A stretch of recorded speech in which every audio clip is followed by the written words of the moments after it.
Hi, my name is Elise Maurine Milner, and I'm a writer, producer, director for Off and Off Broadway.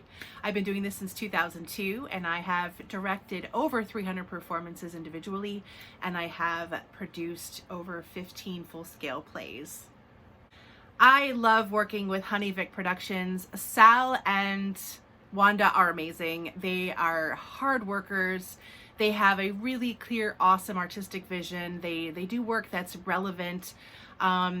Their work is gratifying, it's humbling. They work with all sorts of different people. They work with many different types of artists, bringing diversity into the arts.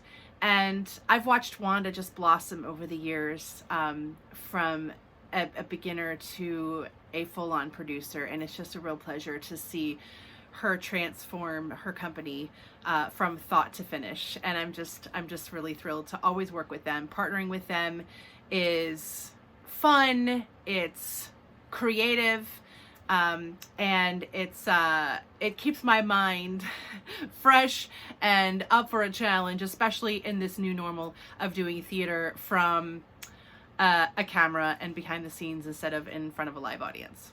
My work on this project has been with two actors, Richard and Kaitlin. They are both doing very relevant and exciting work on two different monologues. One is Richard Wright's Black Boy, and it's been a pleasure to work with Richard and getting all of these intense levels to come out, and Kaitlin working with her piece, which is super relevant to today and humanity, and speaks to all of us, and trying to find solutions to the questions we have about society and where we're at today and why. That is my forte because I write a lot about the very same subjects. So it's been really fun to watch this project unfold with these two amazing, talented actors, and of course the talented Wanda and Sal.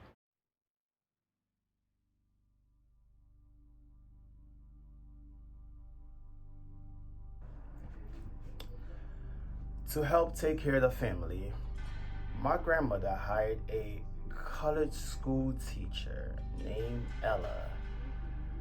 A young woman so remote, dreamy, silent of a manner that I was as much afraid of her as I was attracted to her. I had long wanted to know about the books that she was reading, but I could never summon enough courage to ask her. One day, I saw her sitting alone upon the porch reading. "Ella," I begged, "please tell me what you're reading," she said.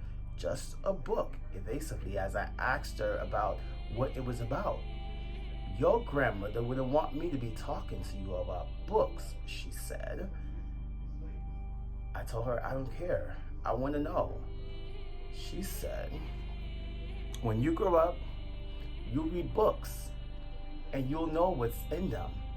I told her I want to know now what was in there. She thought a while, closed the book,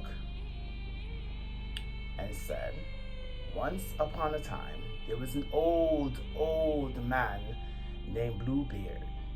She whispered the story about Bluebeard and his 7 wives. As her words fell upon my new ears, I endowed them with a reality that welled up from somewhere within me.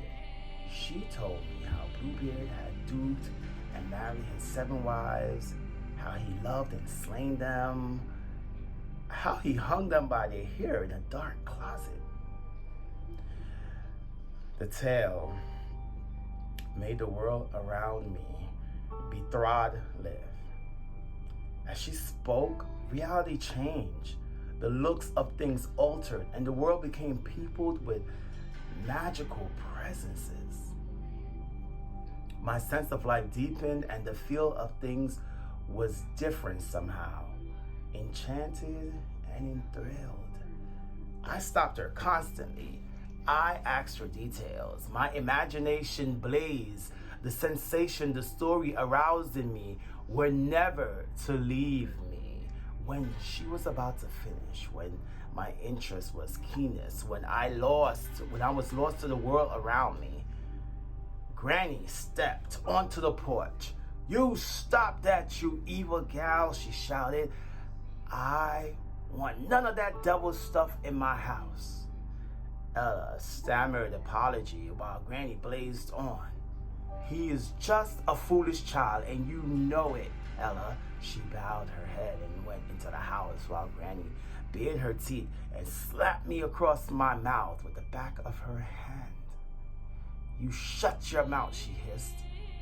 I just wanted to hear what happened, I wailed, as another dodging blow I thought was coming.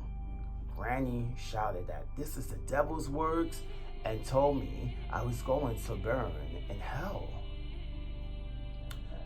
Not to know the end of Ella's tale filled me with a sense of emptiness, loss, a hunger for sharp, frightening, breathtaking, almost painful excitement that the story had given me, and I vowed that as soon as I was old enough, I would buy all the novels there were to read them, find that thirst for violence that was in me, for intrigue, for plotting, for secrecy, for bloody murders, so profoundly responsive in chord that the tale struck in me that the threats of my mother and grandmother had no effect whatsoever.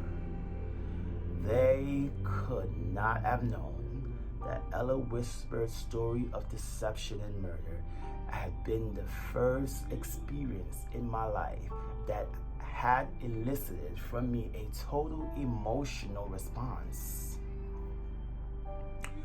No words or punishment could have possibly made me doubt. I had tasted what to me was life, and I would of more of it somewhere.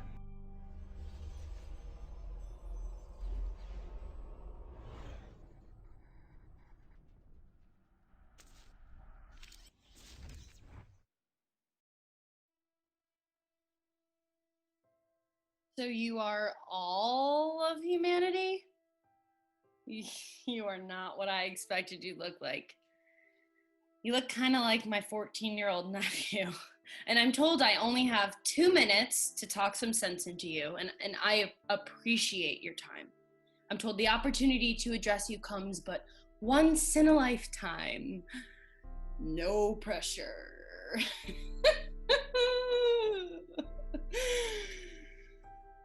So, you may not like this, but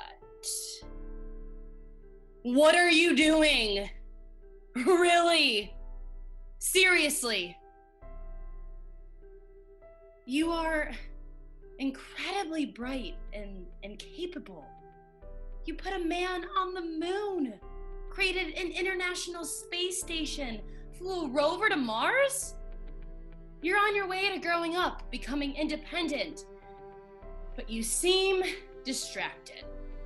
My nephew, he's the same. Always distracted. Always playing video games instead of doing his homework. Obsessed with earning virtual gold on World of Warcraft. You've created these intricate games where you strive to achieve the highest numeric score, whatever. Like my nephew, earning the highest possible numbers drives you.